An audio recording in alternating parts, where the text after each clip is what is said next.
Assalamualaikum warahmatullahi wabarakatuh. Hari ini saya kedatangan motor Vario 125O ya, kode KZR. Dengan kendala kata yang punyanya mati-matian ya, dan sering mogok, apalagi ketika motornya panas ya, langsung mogok, langsung mati. Nah, kita tes dulu di sini, kunci kontaknya sudah memakai kabel ya. Kita coba hidupkan apakah masih bisa hidup. Nah, ini hidup ya. Cuman hidupnya ada berebet-berebet ya, kurang normal.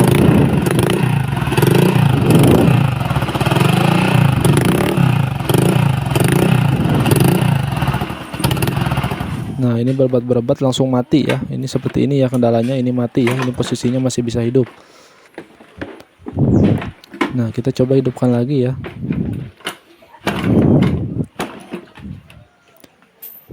Nah, ini muncul kode kedipan ya, ada kode milnya ya. Kita coba hitung kode milnya ada berapa kedipan ya.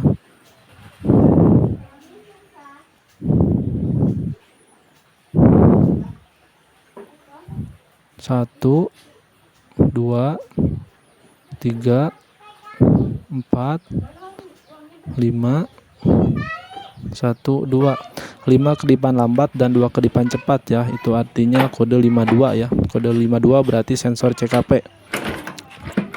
Nah, kita coba hidupkan lagi. Nah, ini masih bisa hidup ya.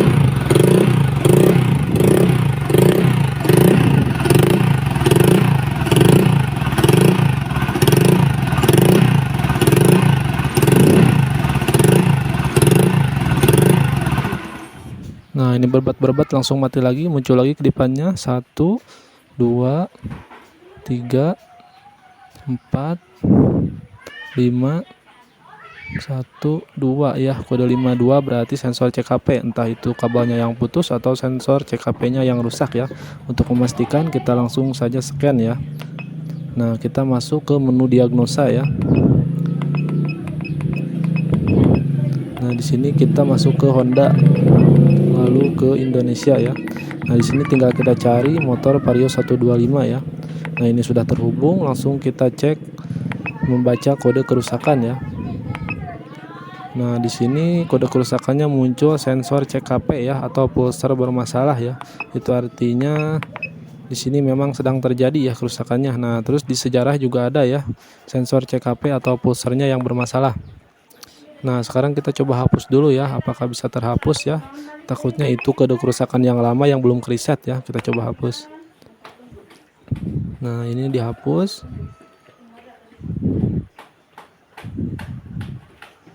Nah, ini penghapusan berhasil ya. Apakah masih muncul ya? Kalau masih muncul ya berarti, nah ini masih muncul ya, berarti kode kerusakannya emang belum tertangani ya.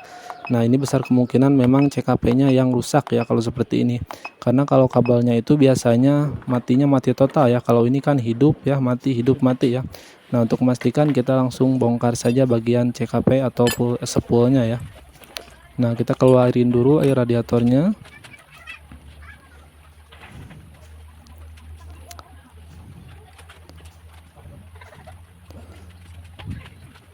Proses pembongkaran langsung saya cepetin saja ya. Nah, ini kita buka bagian kap radiator, selangnya kita buka dulu ya.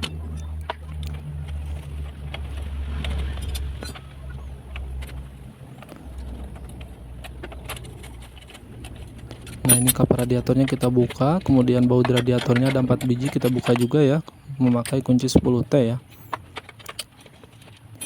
Nah, setelah bautnya terbuka, kemudian selangnya kita lepas, lalu kabelnya kita congkel. Nah, ini sudah lepas radiatornya.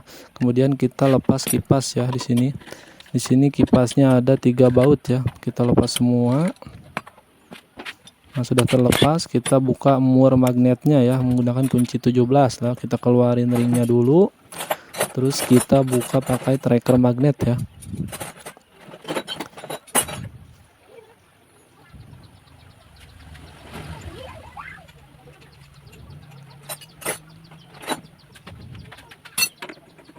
Nah, ini kita kencangkan trackernya, kemudian kita langsung buka pakai impact ya. Nah, ini sudah terlepas magnetnya ya. Bisa kita lihat ini dalaman spoolnya ini sangat kotor sekali ya. Nah, ini kita buka jepitan kabelnya menggunakan 10T ya, kunci 10T. Lalu kita buka baut spoolnya. Di sini ada 3 biji dan 1 biji baut dudukan CKP-nya ya. Nah, ini kita buka dan ternyata di sini bautnya sudah pernah dibuka ya, udah bulat ya yang satu. Nah, mau nggak mau kita pakai kunci yang buatan ya, kunci L5 buatan ya, yang dari obeng ketok itu.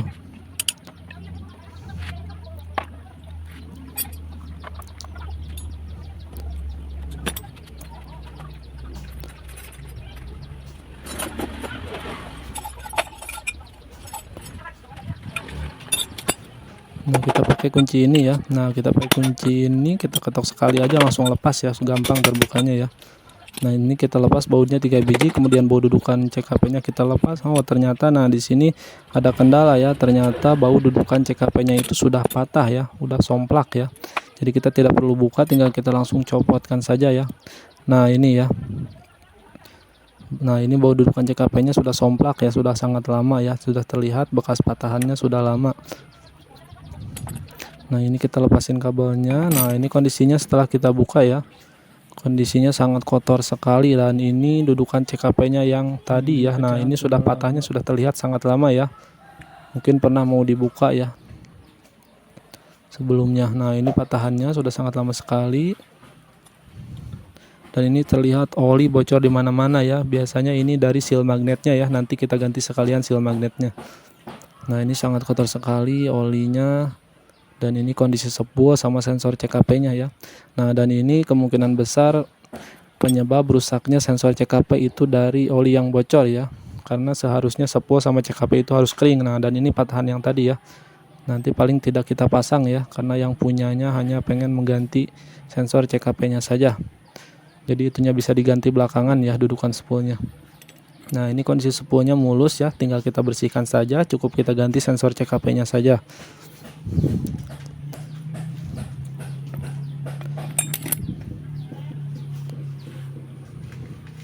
Nah, ini seal magnetnya yang bocor ya, udah bocor parah.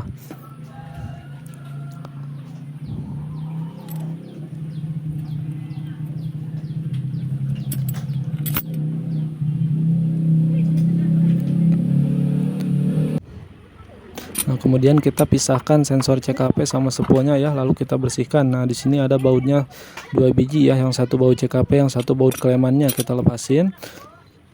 Nah, sudah terlepas, kita pisahkan.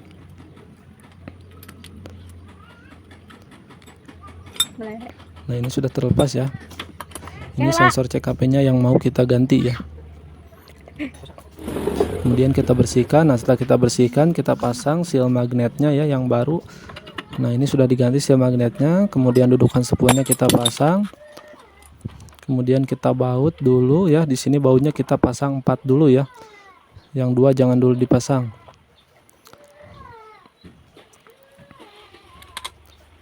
Nah, ini sudah dipasang bautnya. Jangan lupa langsung dikencangkan.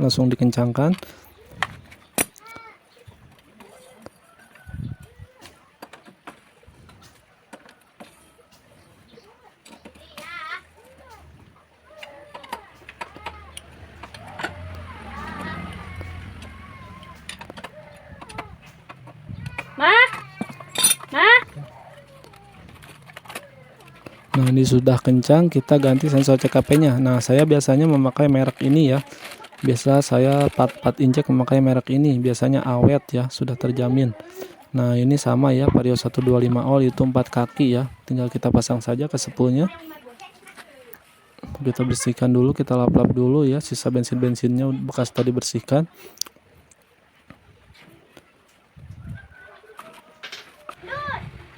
Nah, tinggal kita pasang saja. Kita pasin, masangnya yang rapat ya, harus pas. Nah, ini udah pas. Kemudian kita bautnya ada 1 biji ya.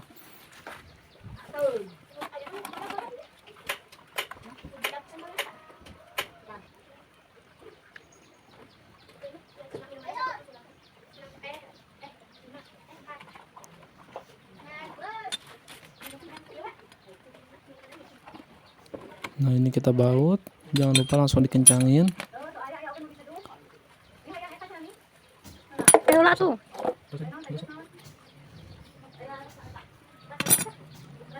Jangan lupa klemannya juga dipasang ya. Nah, ini klemannya dipasang. Nah, sudah terpasang, kita langsung pasang ke motornya saja. Nah, ini dipasin dulu kabelnya. Jangan sampai kabelnya terjepit ya ketika dikencangin.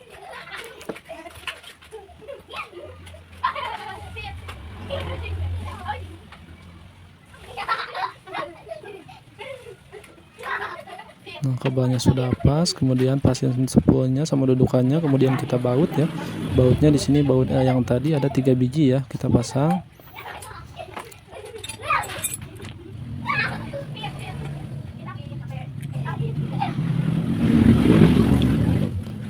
Sudah dipasang, jangan lupa langsung dikencangkan ya. Nah, di sini baut dudukan CKP-nya tidak kita pasang ya, karena sudah patah dari sananya ya. Tapi itu tidak masalah. Nanti bisa diganti belakangan ya kalau itu.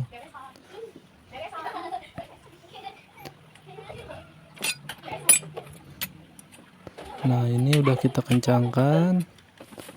Nah, ini bautnya yang tadi sudah bulat ya. Jadi kita pakai kunci buatan saja ya. Nah, kunci ini ya. Kita pakai cukup sekali saja ya getoknya. Langsung kencang. Nah, seperti ini saja. Ini sudah kencang ya. Kemudian kita pasang dudukan penjepit kabelnya ya. Kita pasang penjepit kabelnya dulu. Nah, ini ya. Kita rapikan kabelnya jangan sampai terjepit. Di sini bautnya ada 2 biji ya. Kita rapikan dulu.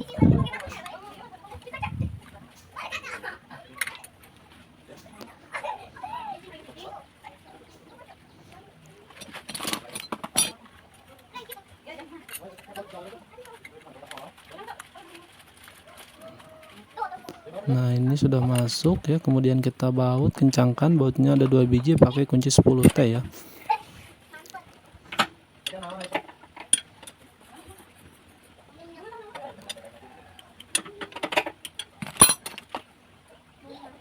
Nah, di sini bautnya kita cek, kabelnya kita cek lagi, jangan sampai kejepit ya, pastikan aman. Nah, ini kabelnya kita rapikan. Kemudian kita pasang magnetnya ya, jangan lupa dibersihkan dulu. Nah, ini sudah terpasang, pasang rimnya, kemudian pasang umur, lalu kencangkan ya. Kencangkan pakai kunci 17 ya. Nah, setelah dikencangkan, jangan lupa soketnya kita pasang dulu ya, takutnya lupa. Untuk merapikan kabelnya ya, sekalian rapikan kabel, kemudian pasang soket. Nah, terus kita pasang kipas ya. Di sini kipasnya ada 3 baut ya, 3 baut 10. Kita pasang, terus kencangkan.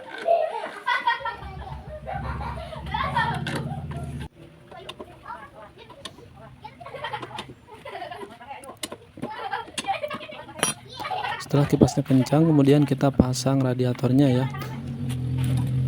Nah, ini kita pasang radiatornya, kita pasang selangnya terlebih dahulu ya.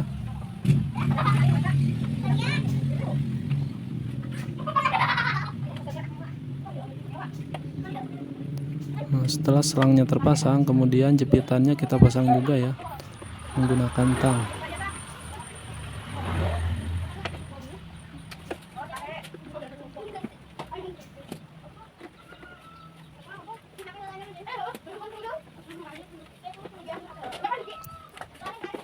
Harus rapat ya selangnya biar tidak ada kebocoran.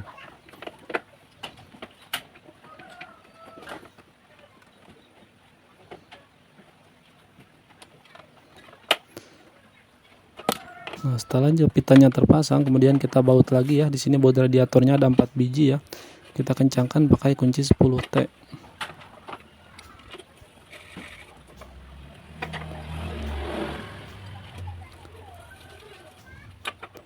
Setelah bautnya kencang, kemudian kita pasang baut pembuangan air radiatornya ya.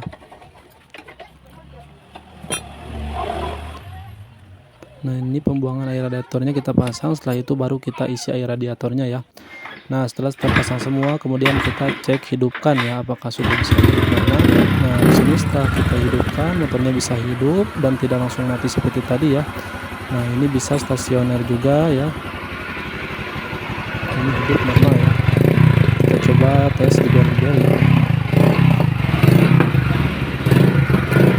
Nah di sini hanya gasnya kurang responsif ya. Nah, ini hanya tinggal kita reset saja. Kita reset, kita scan sekaligus reset ya, dan kita cek datanya apakah sudah normal semua ya. Kita pakai scanner, kita cek lagi untuk memastikan apakah sudah aman semua ya. Seperti biasa kita colokin dulu ke soket DLC nya.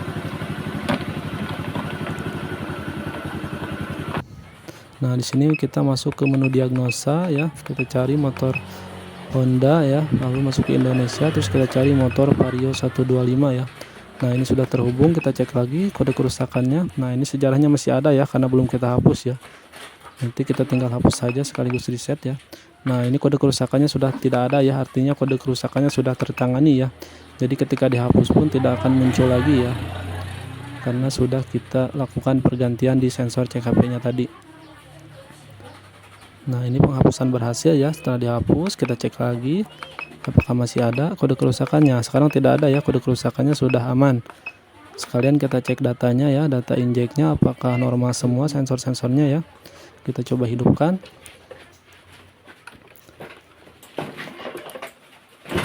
Sudah dihidupkan, itu hidupnya gampang ya, sekali engkol juga langsung hidup. Terus kita cek datanya di sini, RPM-nya itu stasionernya di angka 1400-an ya, itu artinya normal ya, stabil. Nah ini di angka 1300, 1400 naik ya. Nah ini normal ya. Terus injektor di angka 2,3, itu berarti normal juga ya. Nah sini ada dua sensor normal. Terus mode ketinggiannya ini belum kita reset ya, nanti tinggal kita reset mode 1 saja ya.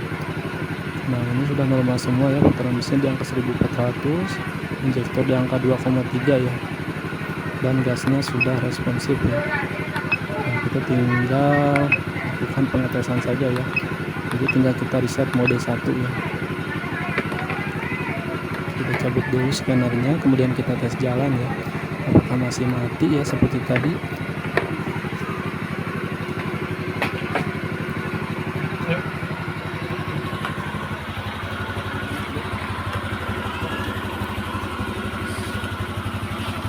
Nah ini setelah dites ternyata motor normal ya, sekarang sudah bisa gasnya responsif ya. Mati lagi ya, hidup sebentar langsung mati lagi, tidak harus stasioner ya.